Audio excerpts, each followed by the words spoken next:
তো গাইজ আমি আজকে চলেছি ছত্রিশনগর। থাম্বনেল দেখে অবশ্যই বুঝে গেছেন হয়তো আমি কোথায় চলেছি আজকে। তো আজকে আমার পুরো ভিডিওটি আজকে বিশাল ইন্টারেস্টিং হতে চলেছে। তো আপনাদেরকে আগে দেখেছি মল্লভূম, তো আজকে দেখাবো সামন্তভূম। আমি যেহেতু দুর্গাপুরে থাকি, তো দুর্গাপুর থেকে আমি আমার যাত্রা শুরু করব।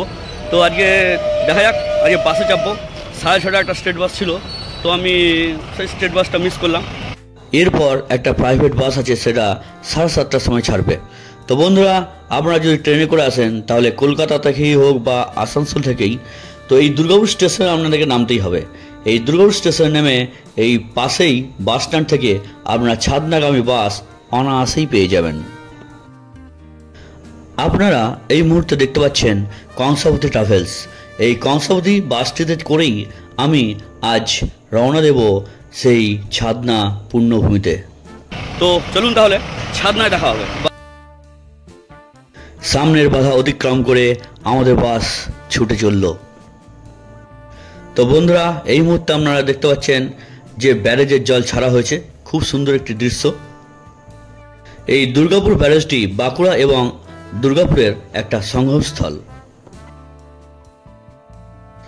এই রাস্তার দু সাইডের প্রাকৃতিক শোভা অবর্ণনীয়। আপনাদের কেমন লাগছে সেটা কিন্তু অবশ্যই কমেন্ট করে জানাবেন। বাঁকুড়া থেকে ছাদনার দূরত্ব মাত্র 10 কিলোমিটার।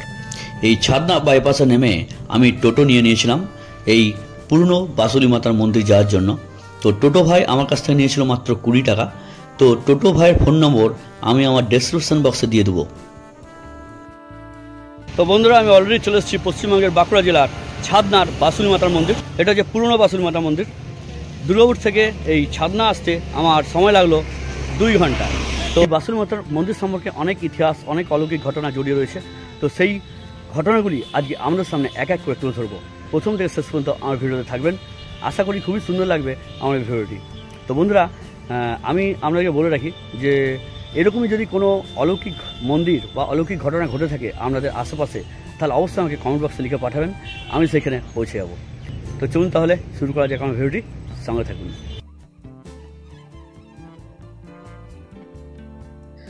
বন্ধুরা, আমি এই মন্দিরে প্রবেশ করলাম। সামনে দেখতে পাচ্ছেন এই ছাদনা গ্রামের সামন্ত রাজাদের অধিষ্ঠিত দেবী মা বাসুলি মাতার মন্দির। আপনারা হয়তো অনেকেই অনেক ইতিহাস এই মন্দির সম্পর্কে শুনেছেন অথবা জেনেছেন, কিন্তু আজ আমি আপনার সামনে এমন কিছু তথ্য, এমন কিছু কাহিনী তুলে ধরবো যে আপনার এর আগে কোনোদিন শোনেননি। মায়ের এই মূর্তিটি আজ থেকে প্রায় 650 বছর আগে একটি অশ্বত্থ গাছের নিচে উল্টো অবস্থায় পড়েছিল। সেই সময়কার রাজা উত্তর হামির রায় রাতের বেলায় মায়ের স্বপ্ন পান যে তাকে যেন উদ্ধার করে প্রতিষ্ঠা করা হয়। এইটি হচ্ছে পুরাতন বাসুলি মন্দির। এই মন্দিরের বিগ্রহ হচ্ছেন এইটি বাসুলি মায়ের মূর্তি, বাসুলি মা বাসন্তী দুর্গা। এই পাশে আছেন ছিন্নমস্তা মা কালী, এই নিচে আছেন জয়া, ওই পাশে আছেন বিজয়া, আর ওই ঠাকুরগুলি হচ্ছে সাঙ্গ পাসঙ্গ, সব শিলা মূর্তি। আজ থেকে কর্তৃক কথা নয়, শিলা মূর্তি। এই যে বিগ্রহ, এই যে হচ্ছে বাসুলি মায়ের বিগ্রহ, বাসুলি বাসন্তী দুর্গা। এই বাসুলি মায়ের বিগ্রহ আজ থেকে 650 বছর আগে এইখানে একটি গাছ ছিল, অশ্বত্থ গাছ। সেই গাছের নিচে মা উল্টান অবস্থায় পড়িত। এইখানে তখন ভ্রমণকারীরা তাঁবু খাটায়, কাদা ঘোড়া পিঠে আসতো, তার তাঁবু খাটায় এখানে থাকতো। তারা মায়ের পিঠটাতে মশলা পিঠে খেত, বাটনা পিঠে খেত। মায়ের গা খুব জ্বালা করছে, লঙ্কা বাড়ছে, হলুদ বাড়ছে, খুব গায়ে ব্যথা করছে। তখন মা, রাজামশাই ছিলেন হামির রাজা, হামিরকে মা না উত্তর হামির হচ্ছে বিষ্ণুপুরে, হামির রাজাকে মা স্বপ্ন দিয়েছিলেন, জোরে রাজা, আমি এই জায়গা গাছের নিচে পড়ে আছি উল্টান অবস্থায়, আমার গায়ে মশলা বাড়ছে, খুব গা জ্বালা করছে, লঙ্কা বাড়ছে, তুই আমাকে অতি সত্বর আমাকে প্রতিষ্ঠা কর। তখন রাজামশাই স্বপ্ন পাওয়ার পর মায়ের এই যে বিগ্রহটি দেখছেন, এই বিগ্রহটি দেখতে পিছিয়ে হলুদ প্রলুদ লেগে আছে। ব্রাহ্মণরা এলেন, রাজামশাই এলেন, তুলে দেখলেন মায়ের বিগ্রহ। বিগ্রহের রূপ কেমন? মা দ্বিভুজা, মায়ের হাতে খড়গ, মায়ের হাতে রক্তের বাটি, গলায় মুন্ডের মালা, মা এলোকেশী, মায়ের পায়ে নুপুর, মা বাচ্চা বাচ্চা শিশুদের সঙ্গে খেলা করছেন, অর্থ হাসি হাসছেন। এইরকম মায়ের মূর্তির রূপ, যে এই মূর্তির রূপ দেখে কোন ব্রাহ্মণ পণ্ডিত বুঝতে পারছেন যে এটি কালী মায়ের সঙ্গে সামঞ্জস্য আছে। তো কি ঠাকুর বুঝতে পারলেন, তখন ভট্টাচ মশাইরা বললেন যে রাজা বাবু, ইনি কি ঠাকুর তো আমরা বুঝতে পারছি না, কি রূপে পূজা করব। তখন মা স্বপ্ন দিলেন রাজাকে, বলে রাজা, আমাকে পূজা করবে রাজ করবে তার জন্য তোর চিন্তা নাই। আমি যে উঠলাম, আমার বাড়ি, আমার যে আমি যে এখানে প্রতিষ্ঠান হলাম, আমার সামনে একটা বাড়ি আছে, ওই রাস্তার উপারে চণ্ডীদাস পল্লী বলে। ওইখানে একটা খড়ের ঘর, মাটির ঘর আছে।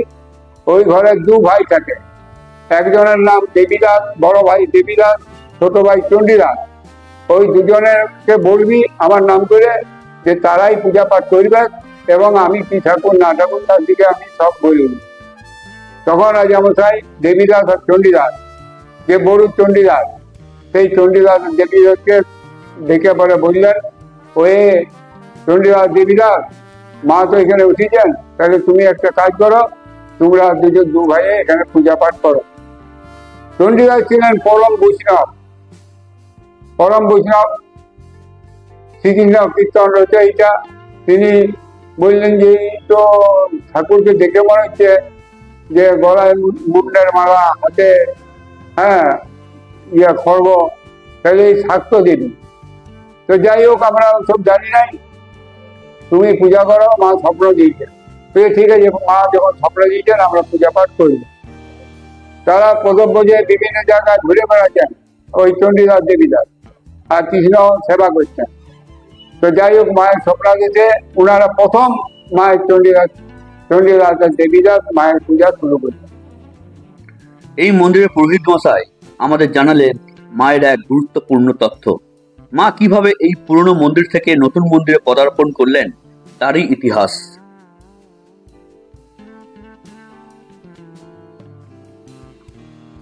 আর এই যে মূর্তিটি দেখছেন, এই মূর্তিটি বিগ্রহটা আপনি হাত মুখ কোনো কিছু দেখতে পাচ্ছেন। এখানে দুটি মন্দির আছে, এইটি হচ্ছে পুরাতন বাসুরি মন্দির, আর একটা আছে এখান থেকে 1 কিলোমিটার দূরে রাজার বাড়ি আছে, সেই বাড়ির সামনে একটা মন্দির আছে, ওইটা হচ্ছে যে ওইখানটা হচ্ছে নতুন বাসুরি মন্দির। তখন রানীমা ছিলেন আপনার আনন্দময়ী মা। বর্গী আক্রমণ হয়েছিল, বর্গী আক্রমণকালে এখানটা খুব জঙ্গল ছিল। সেই জঙ্গলে মারাঠা জাত এখানে মাঝে মাঝে ডেরা নিয়ে থাকতো, তারা গোমাংস মহংস খেত। তখন রানীমা দেখলেন যে এত দূরে যদি মায়ের বিগ্রহ থাকে, রক্ষণাবেক্ষণ করা বা দেখাশোনা করার অসুবিধা, তার জন্য বাড়ির সামনে একটা মন্দির করলেন। সেই মন্দিরটা মাকে এখান থেকে বিগ্রহ নিয়ে যাবেন, মন্দিরটা তৈরি হয়ে গেল।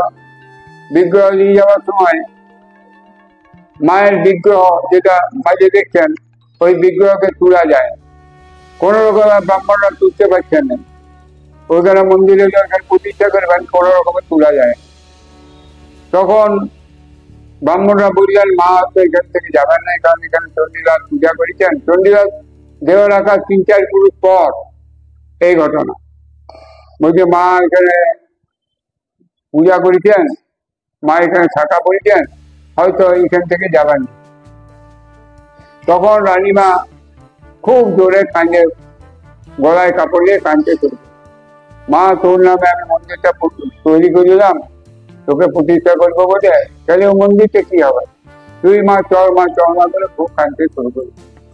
তখন মা ভক্তের ডাকে সাড়া দিয়ে মায়ের মূর্তিটা আপনার আপনি ব্রাহ্মণরা সব চৌরাস্তায় দাঁড়িয়ে আছেন, আপনার আপনি দ্বিখণ্ডিত হয়ে যায়, দুটা টুকরা হয়ে যায় মাঝামাঝি।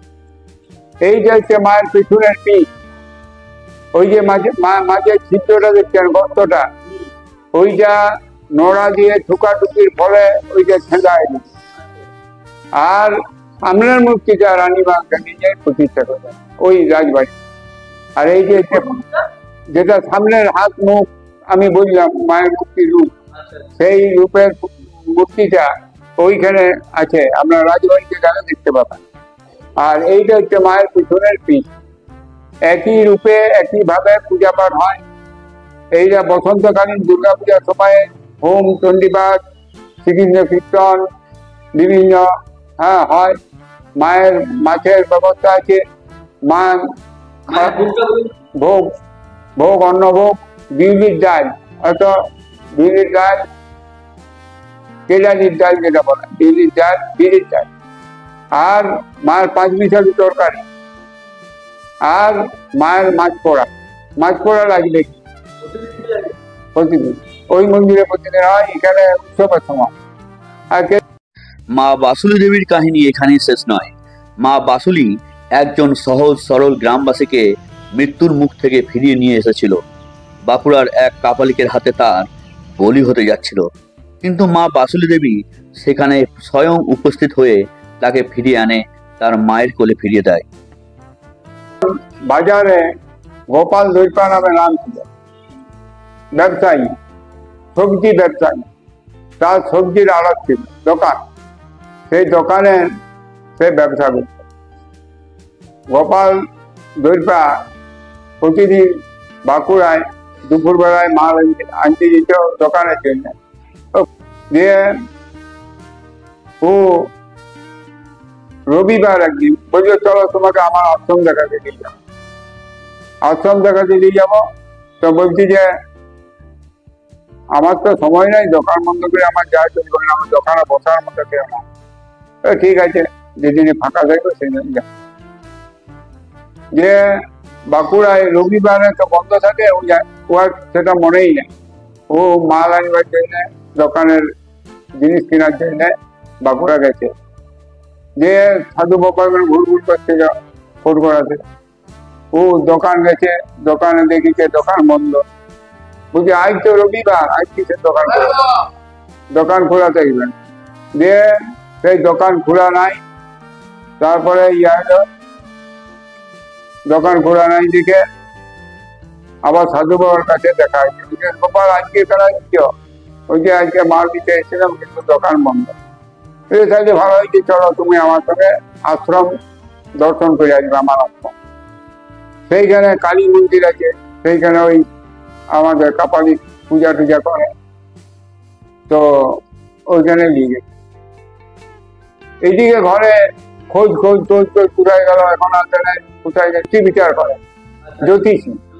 জ্যোতিষী দেখে দেখালো, বললো ইয়ার মৃত্যু ভাড়া আছে, অমাবস্যা যদি ফিরে যায় তাইলে কিন্তু বাঁচবে না, কারণ ইয়ার মৃত্যু ভাড়া আছে। তখন ওরা কান্দাকাটি করছে। তখন ওর মা, কপালের মা, এইখানে আছে লম্বা লম্বা ভিজা কাপড়ে শুয়ে দিল, ধর্ণা দিল। বললো, তুই যদি আমার ছেলেকে না আনি দিস, তাহলে আমি এখানে মৃত্যুবরণ করি। যে শুয়ে দিল। যে একদিন ছিল, দুদিন ছিল, 3 দিনের দিনে ওই মা মেয়ের রূপ ধারণ করে লাল পেড়া শাড়ি শাঁখা পরে মা গোপালকে সাধুদের কাছ থেকে রাত্রেবেলায় বলছে, এ গোপাল চল, তোর মা আমার কাছে কাঁদছে, হতো তুই চলে আসছিস, তুই চল।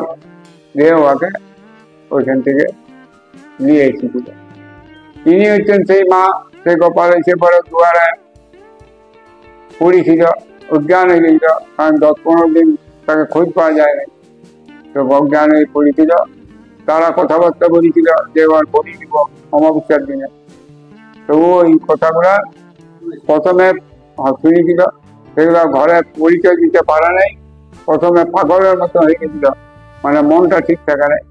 দিয়ে আবার কয়েকদিন পর সমস্ত গল্প বলেছিল। বললে আমাকে একজন মা গেল, যে বলল, চল আমার, তোর মা আমার কাছে কাঁদছে, তুই চল করে আমাকে দিয়ে। 1390 সালে এই বাসুলি মায়ের মন্দিরটি প্রতিষ্ঠিত হয়। আগে এখানে একটি প্রাচীন মন্দির ছিল। এই মন্দির প্রাঙ্গণে রয়েছে বলু কালিদাসের স্মৃতির উদ্দেশ্যে একটি মঞ্চ, যেটি 1424 সালে নির্মাণ করা হয়েছে। বহু দূর থেকে ভক্তরা ছুটে আসেন এই মা বাসুলি মন্দিরে।